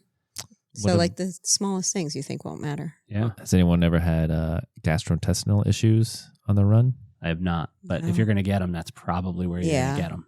For You know? sure. I've had them. I mean, but to the point where like I need to pick up nutrition or dial back nutrition. Like I'm feeling slushy in my stomach. So I'm like, okay, Mhm. skip a couple of gels or whatever. Yeah. Nothing too terrible. Luckily, knock on wood. Yeah. Again, it comes down to use stuff that you're comfortable with. You shouldn't be trying out a new hydration plan or nutrition plan on race day. You know, you should have done whatever number of calories and ounces you're going to do on race day. You should have practiced that multiple times at race intensity. Interestingly, I felt worse after sometimes, Mhm. stomach wise. Like I can't like eat or think about food Because of all the stuff you had 'cause of the all whole time on stuff the you race. had, yeah. That's something we didn't talk about on the bike too. Like you should find out what they have on course and at least try it, because like what happened to me, you drop stuff, something happens to your stuff and you need to use their, you should know how that's going to. Is Ironman always Morton's? So lately, yeah. Lately, they've been. Okay. Yeah. Morton Move. Greg's favorite. So I bring my own nutrition to Ironman branded events. I'll have them actually on the run. Quiet from the peanut gallery. Yeah, I think test out what they've got. If they've got, like, every race is going to have stuff. Like if you try it, that could be a huge time saver and just simplify your race plan if you know that they're going to have it and it's okay with you. But otherwise, just bring it with you. You know. I really like the power bar stuff. Yeah. Yeah, Me power too. bar That's stuff my is good. favorite. Favorite. Hydrogels. The hydrogels are The game hydrogels changers are. for me. Yeah, Yeah. me too. Like that was in a big bottle. Mm-hmm. Yep. Loved it. That's Yeah. exactly what I did. That's what I did too. I think I got like Wonderful. 10 of them. No. Yeah, I think I got 10 of them into a pretty decent sized bottle. Mm-hmm. I'm going to get some of those 32 ounce. Didn't you pick up some of those 32 ounce bottles, James? Oh, those like the gray ones I have? Yeah. Yeah. I think I'm going to get one of those for this year's races and Yeah. be able to get even more in. Yeah. And they're like double insulated too. Oh, are they? Yeah. Also stick them So in you the can freezer. put them in. You Yeah. can make and them then cold. they just taste good too. They are the best. That Yeah. sounds nice. Mm-hmm. You guys do? I do Coke towards the end of the race. Just Mhm. like so whatever, nothing's working. I'm like Like okay. a bump or like what? What are you talking- Cola. He carries an 8-ball in the back of his. I was like, no wonder you finished Yeah. strong. Yeah, as soon as I started running, I go to Coke. Yeah. As soon as you start, not like I don't usually go right Yeah, away. why not? Most of the research out there says caffeine takes a while to kick in. Like, don't save it till the end. Morton says they give you the option of doing caffeine or no caffeine too. right? I heard on on the race. Yeah. a podcast, Joe Skipper's podcast. Morton is coming out with a 200 milligram caffeine gel. Like, Mm. so a double the lot. amount. Double the amount. What Yeah, is a about- cup of coffee? It depends on the kind of coffee, but less than 200. That narrows it down. Like 50? No, like 100, 125. Okay. Yeah. So Maybe actually it might even be less How much than does that. their gel now have? 100. Oh yeah. Yeah. But like the Power Bar gels with caffeine, I think are only 75 milligrams. So the nice thing about the Power Bar ones that I like, so what I've been doing is on the bike, I use the Hydros, the orange ones, because I just like the flavor of those. And they only Mojito? have that in the Mojito. mojito, right? So the mojito's got the caffeine in it. Mhm. Yeah. Right. So I don't want the caffeine on the bike. And then once I switch to the run, because I don't want to carry that many of the Hydros because they're That's the bigger. thing. They're too big. Right. So I switched to the green apple regular ones are Mhm. delicious. And those have got caffeine in them. And I put them in one of those gel flasks and I can carry that with me. And it's still thin. It's still thin enough to like easily squeeze out of a bottle. So you carry the bottle with you on the run? Just those little 5 ounce. Yeah. Glass Like the ones that go thingies. in the belt like that. No, they're like the, Oh, the the bottles soft that go, squeeze the one. soft Yeah, squeeze yeah, ones. yeah. Yeah. So I have 2 of those. I can fit 6 gels in. And then that plus whatever I'm taking in on the race course, like Coke Gatorade if I feel like it, and water. So my standard is grab water and Coke, and then if I'm feeling like I want Gatorade, I'll grab that too. But just go by taste and what what my stomach feels like. That's I why like I flat take Coke the better. Yeah, flat Coke is great. At Muscle Man, it wasn't flat. No, you take it and be like, I was like, I took the first one and I chugged it, and I was like, oh, great. yeah. So, do you guys ever depend on nutrition at a race and then find out they ran out? I've never had that Does happen. that happen? I don't know. I don't depend on nutrition. I've there. had an aid station not have like caffeine or not caffeine, like one of the packs, but they didn't run Yeah, out that can entirely. happen. Yeah. I just don't have enough to carry on the run. So I'll have a couple in my kit for the run, but not for the whole thing. I need to take some. I think I'm weird. I have like a fanny pack. I'll run with a fanny pack and just have stuff. So fit my kit, fanny pack. I like that. Like I was thinking, depending on how the aid stations break down, like just carry. Like to me, that might be worth the energy I might give myself from those packs. I like to think about like 3 miles to the next. Yeah, I don't think there's a It's only fanny a pack's mile. fine. Yeah. Yeah, usually it's about a mile to 2 miles. What is it that you don't trust about the on-course nutrition that makes you carry the fanny pack? Because I've never tried what's on the course. Okay. You guys know people like Binkies for little kids. Like he needs a fanny pack. It's always on him. It's like Yeah. your Have you seen security when he blanket. ride and he's got like a lot of stuff? He's got the fanny pack. Oh my When God. I don't we're like running, my- he's You got- ride with a fanny pack on the bike? No. I do. I don't What? I like my phone in there because I don't See? I always feel like the phone could fall You guys out of don't. You those. do have that? Yeah. Oh, the pockets are so deep. You have a fanny pack No, too? but Oh, I feel like it could fly out. No. it's never flown out. I mean, I fell once and my phone flew out. But I Well, also you just feel like fell. Don't fall. I mean, But Do you he's, guys- he's testing everything, Yeah. like Yeah. crash and then see how you do. you guys remember when he came with that big the briefcase. Or, on the No, bike? what was that? You never He had the saw it? bento box. Oh in my front God. on His the bento handlebars. box was like a suitcase. Yeah. It was I also wide. wanted to be able to fit a phone in it. He could put his bike in it. Like that's Yeah, like, it was big enough that I could draft behind my bento box. That's great. It's a good size. It was Yeah, giant. I still have it. I was going to return it, but I was like, you never know. You never know. You might never be doing know. one of these 7-day rides. You Yeah. need, And you then need your clothes everyone's gonna be- For an your Ironman, you nutrition. might need Everyone's going to that, be you know? laughing when I pull out my sleeping bag out of that Out of your bento box. Yeah. I'm like, oh, you guys didn't bring one? I could put it in my fanny pack or bento box. Yeah. Or if I have a Oh, bike God. inside my That's bento where you box. keep your second bike. Yeah. Yeah. That's perfect. God. What other run failures could there be? I think the biggest thing is getting too hot. I think That's my thing. when it's warm, you definitely have to adjust your pace, and if you don't, you're gonna have a really tough day. Yeah. Even adjusting pace sometimes. Well, it's I gotta say, like, yeah. I don't remember how hot it was, and it could be just, I tried to acclimate. Remember, I was in Florida acclimating, and like when we hit AC, it was like It was got to so that hot boardwalk, that day. and I don't know what you could be just standing there, and you felt like you were under a magnifying glass, and somebody was trying to burn you. Yeah. It was bad. really hot. So hot. Yeah. But Ironically, somehow I survived that. yeah. 'Cause I'm we like the didn't worst. overbike. You had an Yeah. easier bike. I went easy on the bike. It's not as hilly. Yeah. That might have had Maybe. something to do with it. So on a hot day, let's say you weren't expecting a hot day, Mhm. and you had a target, pace for your mile. Gotta Yeah. adjust that. Do you switch to like a heart rate then that day? You could, or you could. I mean, there's charts out there that kind of give you a little bit of a guidance as far as how much to dial it back. For heat or for heart rate? For heat. They actually, the one I've seen do heat, temperature and dew point, because apparently, like how humid it's going to be is going to make you feel True. a lot hotter. Mhm. So they take those two numbers. Like 50 degrees is kind of like the baseline. Anything warmer than 50, you should probably be adjusting your goal pace a little bit. Hmm.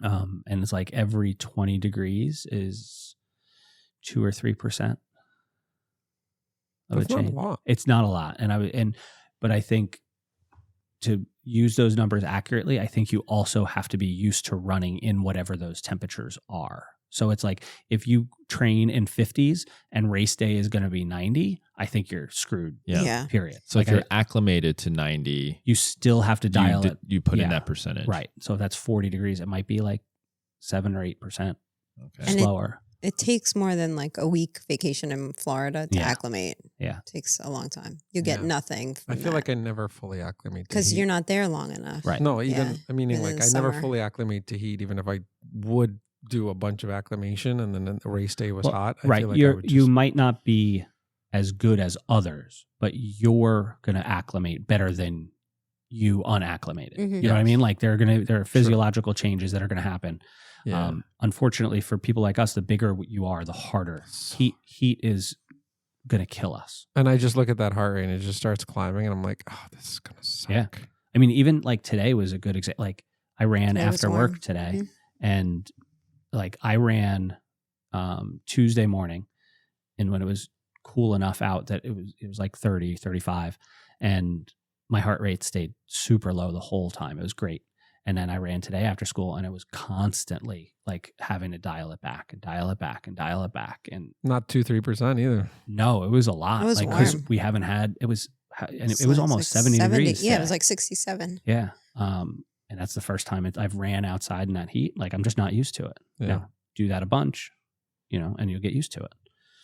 I'm still never going to be like Marilyn's always going to be able to deal with the heat better than I can. Like I just can't shed the amount of heat that I generate Yep. as well as she can because it's like a surface area to volume thing. Like it's never going to happen. Yep. So, but I can be better than I am now for That's sure. true. So It makes me wonder. Like I always like to, if I can wear shorts and a t-shirt running, if I can tolerate it, I'll dress as Mm-hmm. cool as I can, even in the winter. But it makes me wonder in the winter if I should layer as much as possible and try to overheat so that you try to get at least some heat acclimation in the winter. But I don't know if that works, the staying warm and overheating versus... Yeah, no. It works. Everything, though, I've read said it doesn't take that amount of time to get... heat acclimation is like the biggest bulk of the adaptation is going to happen the fastest. So you're going to get from... let's say you're 0% acclimated to 90% or 95% acclimated within like a 3-week window of focused heat training. That last 5% might take a much longer time, but like I don't think it's to the point where you have to worry about what you're doing in the winter time for a June for summer. race. And the pros sometimes even they'll do sauna. Yeah. Right? That helps. Yeah, sauna training, hot tub training. What's that race where they have like a tub of ice out on the road where runners can just sit in it? It's in Arizona somewhere. Yeah. Yeah. Oh, It gets so That's hot. no, that's Badlands or Badwater? Badwater. Yeah. Oh, really? Yeah, is that the one that goes No. through Death Valley? Yeah. Yeah, the Death Valley, I remember that. Mhm. There's like a tub of ice that they leave for runners to just sit in. Yeah. At Kona, they were all, not all of them, but I saw a bunch of them putting water down their pants. Oh yeah. Well, thing. I've seen the ice Yeah, pack in the hat. because on the ice pack. you're such a child. Shrinkage. You said it in a weird way.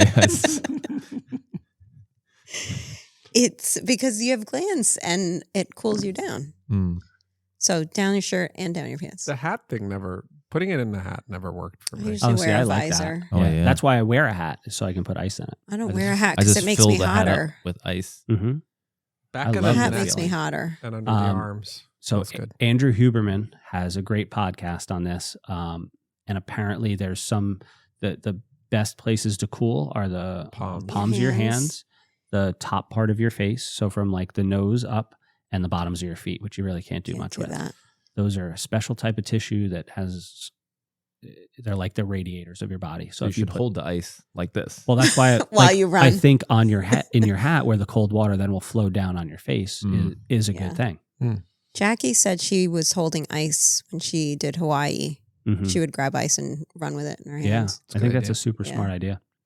There are those vests that's supposed to keep you cool. I've seen them on tour guides in like warm places where I went to like Utah. There's these vests. These guys are like, "Oh, touch it," and it's like it keeps me cool the whole day. Yeah, who's gonna?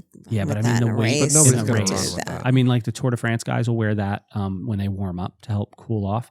What They I've do? read that's supposed to be super effective is drinking a slush water mixture before, as part of your warm up. Before a race. Because when we're going to get super geeky, when water changes phase, so when it goes from solid to liquid, it needs more energy to do that.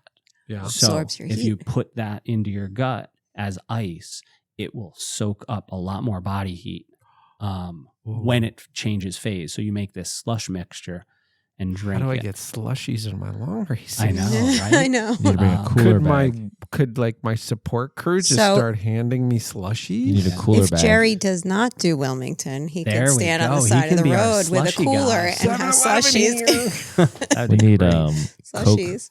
slushies. Yeah. Flavored Oh, that would be slushies. beautiful. Ooh, you guys Would there just- be anything better That- like to I grab don't during a know. race than that? But there's a ton of science about Also, it. I could see like people making a lot of money. Like, Yeah. how much would you pay for one of those? Yeah. in the Oh middle my of- God. In A a lot. hot race. So you have to, Right? but you have to drink it and try to keep it slush down. Like How do would you you do try that? to keep it slush? Do you just think I don't know, think like, let cold it thaw. thoughts? No. No, I mean like Just you can't drink let it. Linger, You just you drink can't it. let it like Olaf. linger in your Olaf. mouth and melt. Like it's got to try to get as much of it as Yeah, slush down. You just I see chug what you're it. saying. Just chug it. Yeah, you just drink it. 'Cause I don't think I like when I have a slushie. I don't think I just like. I don't know. I gotta think Next now. time you have a Slurpee or a I slush, feel like I let it linger in my mouth. you let Just it melt in your mouth. Yeah, Just think Olaf. I think I'm a mouth melter. Where does he come up with this shit? I think I'm a mouth melter. That's I don't think I. That's No, not I a just- thing, James. No, That's I- not a thing. there's. Just drink the slushy, okay? Yeah, I gotta think about. I'm it with next you on the time. gummy bear thing, but not the mouth On the melting. head, biting the head off. Yeah. Oh. Yeah. So slush water is apparent, but I think that's like beforehand, like pre-cooling works. I think you might have just had like a whole revelation in triathlon. I'm gonna try to do that. I don't know how, but I'll figure it out. Maybe before the race, wherever we are. no, I I'm think gonna it's like if go it's a buy a hot- slushy. Right. If it's a hot, no, you make it like we could bring a blender to. Yeah, So we have a blender in transition. Transition. No, Like you a do it. long extension cord. How are you going to make your coffee in transition too? Ooh, No, maybe but I know coffee what he's flavored saying. slushies. oh, A culotta, just Yeah. coffee culotta. Dunkin' Donuts, come on, Culotta. sponsor. Yeah. No, you do it coffee before flavor. you get there. Right. Like you put it in, so you have a water bottle that's the slush mixture with like your hydration mix or whatever in it. And then you put that in a cooler. And the 15 minutes before the race, you down it. That's At too the swim. soon because you're going to be stopping on the bike leg for sure. But you- Just pee on yourself. Quickly wait, mean- No, I could you, can't. Could you put it in Not the on the cooler bike. and then just quickly put it on a bike as you're going out? Yeah, probably. And then you're doing the slushies as you're riding. I think it would probably melt. It'll too melt. quickly. Wait, you're It won't saying- But be. if you have it in the cooler, it will melt. What I'm Why saying is it's the pre-cooling aspect. yeah, so Like, you're saying if you do that before, even you before the still swim, get the benefit. you're banking Yes. cooler, Mhm. like Yeah. extra cooling, Mhm. even though Because this you're is going to gonna bring be your core temperature 4 down. hours, 5 hours before you Right. might get really hot. Maybe not 4 or You- 5. it might not last that long, but you're pre-cooling. Like you're bringing your body, your core temperature down a degree. Yeah, Like it's going to have to come back up, whereas it's going to get that energy that it wouldn't be able to shed How, otherwise. okay, so what's the effectiveness? Like, are we talking about, am I really going to feel it it, or worth is this it? like, eh? I'd have to go back and read the papers. Like, okay. Again, I don't I'd I like don't to know read them too, if you- percentages. Yeah, I'll try and find That'd them. be so cool. Like, because I want to try it. Like, Yeah, I'm so literally cool. going to go buy, No pun run by intended. 7-Eleven. we can try so it. cool. We can try it like at a really hot track workout. Yeah. Well, you need to do it before. So I see what he's saying. No, Like, You you could do do it it- like you could as do it part at of your home. the way the protocol was done was it Mhm. was done as part of the warm up before a hard workout. Yeah. Okay. So like imagine Stop by like 7-Eleven on and it your was way in. and it was a performance enhancing thing. It wasn't just like you felt cooler. There was Huh. a performance benefit to it. So like they drank it as part of the 15-minute warm up. Why? And they just did Where water. have you been hiding this in from? Like, why are Maybe we you just just read it hearing about yesterday. now? No, Yeah. Maybe just read it No, yesterday. it's been recent. It's been in the last month or so. Oh, And they just did water. I don't. You know what? I have to go back and read. I'm not sure. Okay. Yeah, it was. They gave the ratio of like it was like 3/4 ice to 1/4 water, but it didn't say whether the water had anything in it. Like I'm It's like if assuming you- it was probably just water. yeah, but I could put my Won't power hurt to put gel more in over it, Yeah. right? Yeah. And Yeah. then make that a whole thing, and then Yeah. coffee. Yeah. This guy. Mm. Yeah. So good. Now, I guess it's probably just pinching pennies here, or like, isn't it when you, and this is part of the thing, when you drink colder water, it takes more calories to warm it up, right? Like, are you burning more energy that you have to now think about your nutrition more? No. No. Okay. It's not like No. you're drinking Not that enough. Because in a race, your issue or in any kind of activity, unless you were talking about like Arctic, like Iditarod kind of stuff, you are producing an excess of heat. Your biggest problem is shedding that heat. Mm. So if that water can absorb some of it, it is only helping you. Okay. Yeah. You could just swallow a bit large ice cube too. Well, if you, on the course, when they give ice, if you I eat guess the if you ice, eat it, it'll have yeah. the same effect. Oh, I'd choke. Probably. I'd 100% choke on a. It's a lot of ice cubes. coordination there for me. I don't Yeah. know that I Yeah. could I manage. don't know. But no, you're like I I don't guess think you're you could crushing put it it in your crushing mouth, up. and now you can let it melt in your Yeah. mouth. Maybe. Yeah. Yeah. Yeah. I'll try that too. hmm So staying cool, I think, is the biggest thing. Yeah. Throw stuff over you. That always feels great. Just throwing a cup Mhm. of, even if it's not cold water, like just water on you to help with that evaporative cooling. Some warm flat Coke. Some point. Yeah. But I mean, that's. Anybody have any other ones like the run? A lot can go wrong on the run, and I think because it's at the end, You're tired. any of your issues compound and yeah. and it might be a problem from the bike or the swim that doesn't show up until the run a couple hours later. So you kind of got to have to get everything right to have a good solid run. I don't think people who have a bad run necessarily screwed up their run. Yeah. Well, they were already messed up before the run started. yeah. Don't look at Actually. It's James. true. I mean, I've been there. So Yeah. yeah. But it's very good data. Like, if every race goes by easy, Mm-hmm. Then you don't learn anything. you're not. No. You're not learning Mhm. anything, and you're probably not trying hard enough. Yeah. Mhm. Every race has been so different. It's like I remember every race is so different. Mhm. Not one has been the same. Well, just physically, you don't even feel the same. So Hills, flats, weather, issues, like every race. That's why I love it. It's a whole different experience. And I think like we've talked about the controllables and the uncontrollables. Like you can never, you're obviously always going to have those uncontrollable things. But as you get better and learn more, as long as you are making changes to the controllables, you're going to have better race experiences. Like, Exactly. yeah. You know, you're still going to have days where like it's crappy weather and you have to deal with that. But again, it goes back to one of the first things I said, like you have a threshold for how much you can handle. Like if you take care of all the stuff you can take care of, then you're not even close to that threshold. So a rainy day doesn't screw with you as much as if you're on the edge, that rain or the whatever bad weather is going to throw you over the top, you know? hmm So a lot of stuff to think about. Fun stuff. but it's also fun. It is, See? right? We're all thinking This about probably made slushies. it's probably made everyone be like, "Well, I'm never doing that." Yeah, I was gonna join, but after Maybe I Yeah. won't. really selling these races. We tried to think of everything that we could go wrong. Yeah. Right? Yeah. Like Yeah, Yeah, we didn't talk about all the stuff that could go right. yeah. You know, yeah. A The lot can current go could right. be your way. that's Even right. when something goes wrong, it could end up going right at the end. This is true. Sure. Yeah. Do you know what I mean? You can. Yeah, Yes. Yeah. Okay. 100%.